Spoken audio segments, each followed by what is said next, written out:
Lose 30 pounds in 30 days? Lots of those signs are disappearing. We'll tell you why. Plus, it's time to review pool safety. These stories and more next on The Issues. Watch us.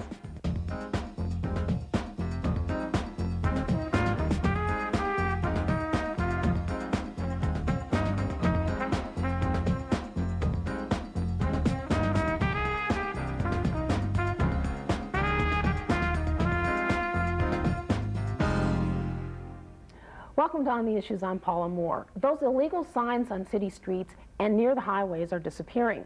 Councilmember Dave Siebert joins us along with Manny Gonzalez from Development Services and David Ramirez from Public Information to tell us more.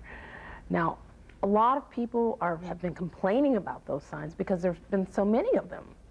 They were a major problem, and in January of '98 we passed an ordinance that changed the fine structure. We went from $25 per sign, and the fact that in the past we had to catch the person putting the sign up. Now it's $250 up to $2,500 per sign, plus we don't have to catch the person. I want to thank, as I have in the past, I want to thank all the people who put these signs up. They leave us their phone number, and that makes it much easier to catch them. Thank you very much, and we will find them. And so we have seen a dramatic decrease in the numbers of illegal signs in the right-of-way. But there's something even more special than that, and that is the program put together by our city staff, and Manny and David, they put it together along with other participants, and they won a fantastic award this year for the campaign regarding the illegal signs in the right-of-way. Okay. Manny, I understand the last sweep, almost 1,000 signs were taken down? That's correct. The Neighborhood Services Department, who is in charge of doing this function now with the city, collected over 1,000 signs in their last sweep. Okay. And how tough was it? Did you just go out and take a look and there they were? Well, most of the time, yes, but we do rely on citizens calling in and telling us where the signs are. And they give us very good directions now. They're really familiar with the program, so we have an excellent communication method that we currently use to find us. Do you get lots of phone calls from people?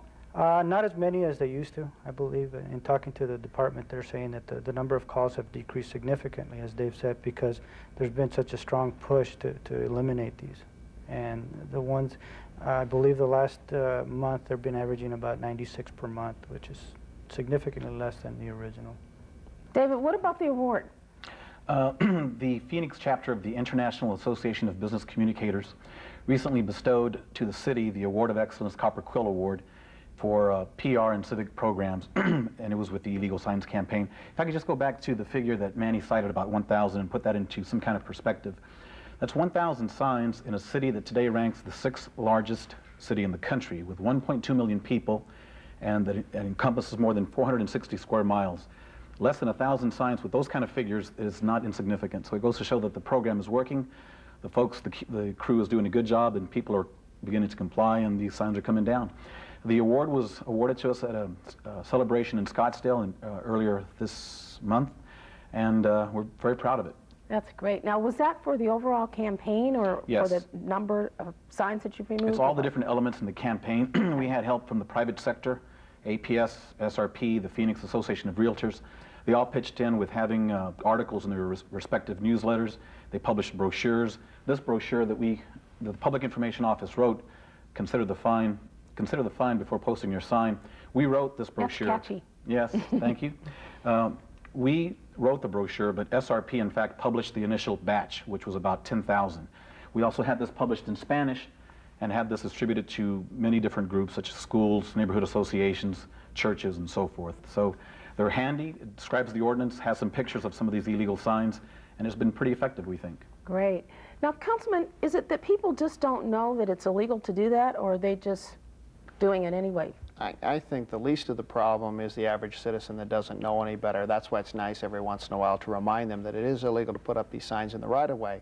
The major problem that I saw we were having were commercial businesses printing these signs for other businesses, and they would post these signs in the wee hours of the morning, and you could tell because you drive by one day and there was no signs on there. The next day, there's several different businesses on the same pole.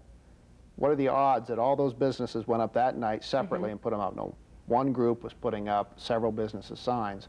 And so that's how we determined that we had to go after the people receiving the benefit in order to make an impact. What is fantastic about the way the program occurred is that the promotional program put together by city staff, and again with help from SRP and APS and the realtors, is that when everybody was working together and we got the word out that it was a serious fine, that we were going to enforce it, it stopped. People were pulling these signs down. You could drive down the street and see people actually out there pulling their signs down because they knew if they didn't get them down by a certain date, we were going to fine them. Okay. Now, the signs that are left, how are we going to go about? Are there different times of the year that you target removing them, or is it just They can be whenever? fined at any time. If we find them there, it depends on whether the crew just wants to pull them down, or if we have a group, we see a repeat offender, they can expect to be getting fines. I'd like to let them know it's $250 per sign. And that's a wake-up call that I think they need to understand. But the citizens love it. They love it because I get calls every once in a while, year and a half later saying, I drive down the road and I have to really look to even find one of these signs. Where before, any wood pole that was out there, there were signs. I can guarantee you there were signs on it. And so it's a dramatic improvement from a year and a half ago to today. So it's a tremendous success story. That's wonderful. Now, Manny, what about the future of the program? What are you hoping to do next, or how will you attack next? I think we will continue working with the residents out in the community, and we hope that by eventually going through the process of a prosecution through the police department, people will, again, it'll reinforce that we are very serious about this. So as Councilman Siebert mentioned, the number of signs has dropped significantly because they know we're serious. The fines, I think, have a lot to do with it.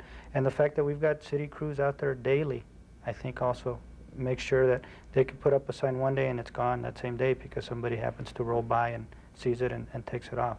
So the money, there's no money in it, I guess, anymore for them. Are you getting phone calls from people that normally put these signs up? Do they call to ask you questions about that? We do receive some calls to get some clarification at times, but they know. What are some of the kinds of things that people are asking you?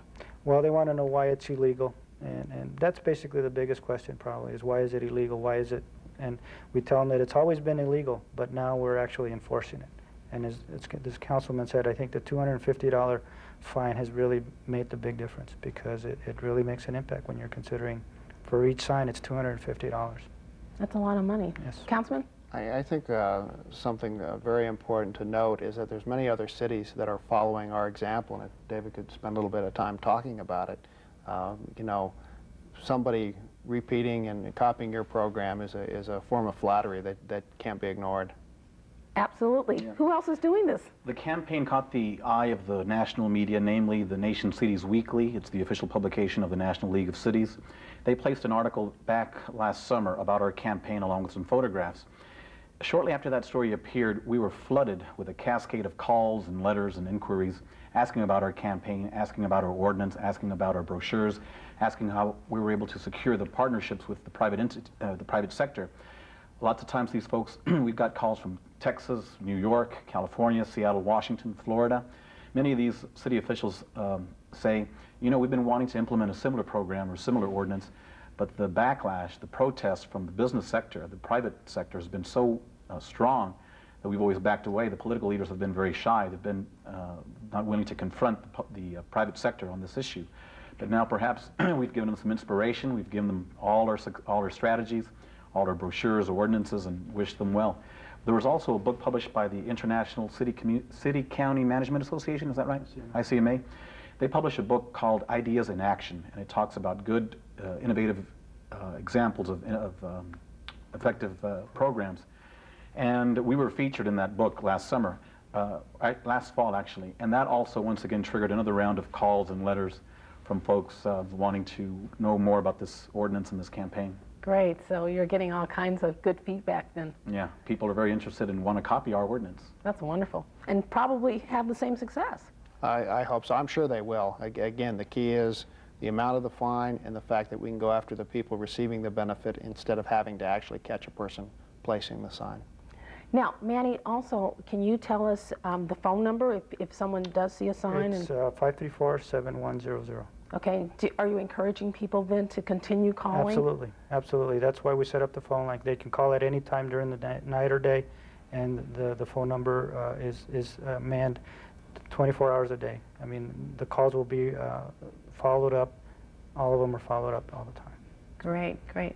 Councilman, any closing comments? Well, we just appreciate the community support, because without it we couldn't do this, and I can tell you the support has been just overwhelming. So you're really dependent on people calling in? Absolutely. They are the key. The citizens are the key. They had enough, so that when we gave them the mechanism and the program, everything fell into place. Great. Well, thank you so much, and thanks for joining us. Thank you so much. After this short break, we get an update on neighborhood issues. Keep watching On the Issues.